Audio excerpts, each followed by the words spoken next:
এখন সময়টা একটু নড়বড়ে, সবাই কাজ করতে একটু ভয় পাচ্ছে যে এই বাংলাদেশ দেখা খুবই কঠিন ছিল আমাদের জন্য। আমি সবসময় একটা কথা জিজ্ঞেস করছিলাম যে বিকল্পকে। আমরা আসলে জাতিগতভাবে পিছিয়ে আছি। আমার মনে হয় যে আমাদের নিজ নিজ জায়গা থেকে আসলে ভালো হওয়াটা খুব ইম্পর্টেন্ট। আন্দোলনটা কিন্তু হয়েছে আমাদের সরকার এবং পুলিশের সাথে। আমি বরাবরই আশা করি যে চাঁদাবাজি, রাহাজানি, গুম খুম এগুলো ছাড়িয়ে আসে বাংলাদেশকে আমি দেখতে চাই। জুলাই আন্দোলন শিখেছে আমাদের রক্ত দিয়ে কথা বলা শিখিয়েছে, কিন্তু আমরা কেন জানি জুলাই আন্দোলনের পরে খুব বেশি সহনশীল হয়ে গিয়েছি। আমরা কেন জানি কিছু একটা করতে ভয় পাচ্ছি। যেই রাজাই ক্ষমতা যাচ্ছে না কেন সেই রাজাই দেখি যে প্রজা শত্রু হয়ে যাচ্ছে। মিডিয়ার সুদিন কুদিন আসলে সবসময় ছিল। দেখা যাচ্ছে যে এখন সময়টা একটু নড়বড়ে, অবস্থার একটু অবনতি হচ্ছে। সবাই কাজ করতে একটু ভয় পাচ্ছে, কাজের পরিবেশ হয়তো কোথাও কোথাও নেই, সবাই একটু স্বেচ্ছাচারিতা দেখাচ্ছে। তবে আমার মনে হচ্ছে যে এটা খুব বেশি দিন থাকবে না, এটা খুব দ্রুতই। যেমন আমি কাজে ফিরেছি মানে হচ্ছে এটা অনেক বড় একটা, কারণ আমার সবকিছু ঠিকঠাক থাকতে হয়, প্রডিউসার ঠিকঠাক থাকতে হয়, পরিবেশ সবকিছু ঠিকঠাক থাকতে হয়। আমার কাছে তো মনে হচ্ছে যে ধরেন এই মাসে আমার কতগুলি কাজ আছে। তো আমার কাছে মনে হচ্ছে যে আস্তে আস্তে সব ঠিক হচ্ছে।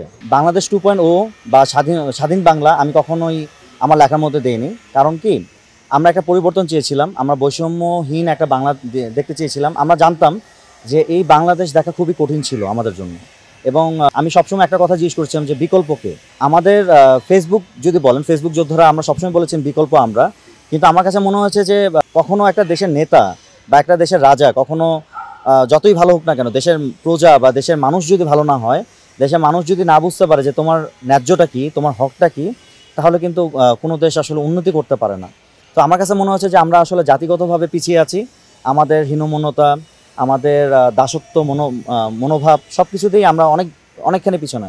ধরুন আমার কাছে একটা বোতল আছে, আমি যদি নিজেই ভাবি যে আমি এখানে বোতলটা ফেলবো না, তাহলে কারো বাবা সাধ্য নেই যে আমি বোতলটা এখানে ফেলবো। আমার মনে হয় যে আমাদের নিজ নিজ জায়গা থেকে আসলে ভালো হওয়াটা খুব ইম্পর্টেন্ট, এবং একটা ডিসিপ্লিন একটা বাংলাদেশ চাই। এখন আমি সবসময় একটা কথা বলি যে আমি ডিসিপ্লিন বাংলাদেশ দেখতে চাই। চাঁদাবাজি, রাহাজানি, আমি ওই যে একটা কথাই বললাম যে ডিসিপ্লিনের অভাব আছে। এটা খুবই স্বাভাবিক ছিল যে জুলাই আন্দোলনটা কিন্তু হয়েছে আমাদের সরকার এবং পুলিশের সাথে। আমরা কিন্তু যুদ্ধ করেছি যাদের সাথে, তারাই কিন্তু এখন আমাদের সহযোগী। সো এটা খুব সহজ হবে না, যে এটা আমরা খুব ভালো করে জানতাম। যাদের সাথে আমাদের যুদ্ধ করে টিকে থাকতে হয়েছিল তাদের সাথেই আমাদের এগিয়ে যেতে হবে। এটাই তো নতুন বাংলা।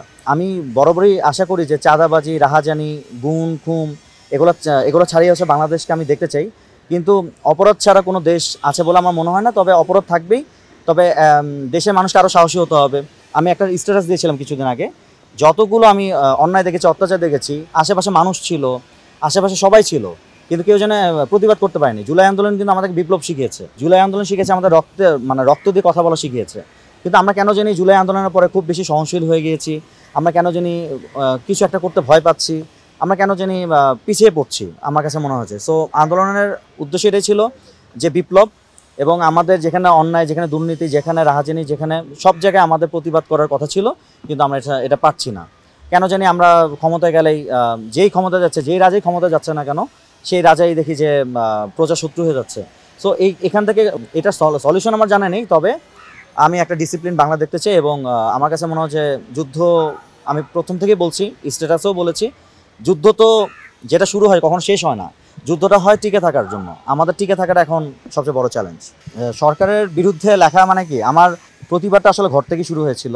আমার বাবা আওয়ামী লীগ রাজনীতি করেছেন, আমার 14 গোষ্ঠী সবাই আওয়ামী লীগের রাজনীতি করেছেন, এবং আমার পরিবার সবাই আওয়ামী লীগের। ব্যাপারটা এরকম না যে আওয়ামী লীগ করতে হলে যে আওয়ামী লীগের সমালোচনা করা যাবে না, বিএনপি করলে বিএনপি সমালোচনা করা যাবে না, জামাত করলে জামাতের সমালোচনা করা যাবে না। আমি সবসময় একটা কথাই বলি যে রাজনীতিবিদদের সমালোচনা যদি আমরা গণপ্রজাতন্ত্রী বাংলাদেশ বলি, আমরা প্রজারা না করতে পারি, তাহলে সেই দেশ কখনোই গণপ্রজাতন্ত্রী বা এটা একটা স্বাধীন দেশ হতে পারে না, বা এটা একটা গণতান্ত্রিক দেশ হতে পারে না।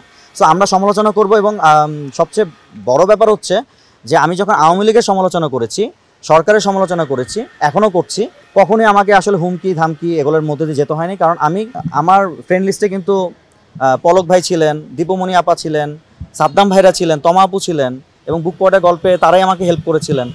তারা আমাকে বলেছে, প্রীতম তুমি ঠিক বলছো, কিন্তু পোস্টগুলো না করলে ভালো হয়, আমরা কালার হয়ে যাচ্ছি, এতটুকুই বলেছে। আমাকে কখনোই তারা স্ট্রেট দেয় নাই। এবং এখনও যে লিখছি, বিএনপির বিরুদ্ধে লিখছি, জামাতের বিরুদ্ধে লিখছি, যারাই অপরাধ করছে তাদের বিরুদ্ধে কথা বলাটা, কোন সরকার আসছে এটা আমি জানি না। আমি খালি জানি হচ্ছে যেটা আমার চোখে দৃষ্টিকটু, একজন গণতান্ত্রিক দেশের স্বাধীন নাগরিক হিসাবে আমার বলার রাইট আছে, এবং আমি যতদিন এটা বলতে পারবো ততদিন বলবো আমি স্বাধীন বাংলায় বাস করি। আমি এখনও পর্যন্ত এমন কোনো থ্রেডের মুখোমুখি হইনি যে আমাকে কেরিয়ার নিয়ে টানাটানি হচ্ছে, আমাকে গল্প ছেড়ে বা সিনেমা ছেড়ে জেলখানায় খাটতে হবে এরকম না। নিপুণ ভাই আছে, নিপুণ ভাইও বলছে, সো বান্না ভাই বলেছে, আমরা কখনোই এরকম থ্রেট আমার মনে হয় যে এখন আমরা স্বাধীন বাংলাদেশে বাস করছি, কারণ এখনো পর্যন্ত আমরা কখনোই থ্রেট অনুভব করি নাই বা আমাদেরকে থ্রেট দেয়নি।